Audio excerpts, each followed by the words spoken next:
learn about the likelihood ratio test, also known as LRT, which was developed by Neyman and Pearson. The likelihood ratio test provides the best method for testing hypotheses about parameters in a probability distribution. It can be used to test both simple and composite hypotheses. Let's start with our setup. Consider a random sample equity function f of x and theta. The parameters theta1 through theta k belong to a parameter space H. We want to test two competing hypotheses. The null hypothesis H0 states that our parameters belong to some subspace H0 of the parameter space.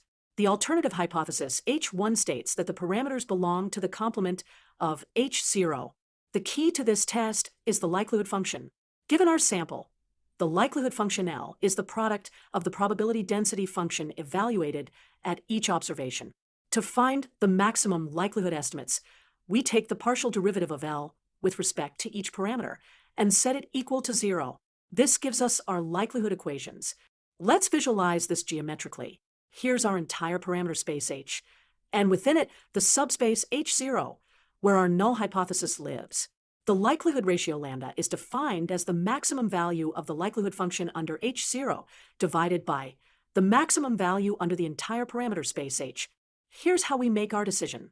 If lambda is close to 1, it means the null hypothesis fits the data almost as well as the alternative.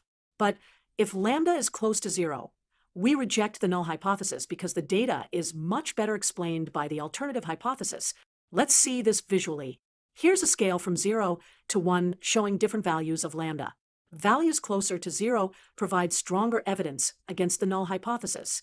The likelihood ratio test is a powerful tool in statistical inference, providing a systematic way to choose between competing hypotheses based on observed data.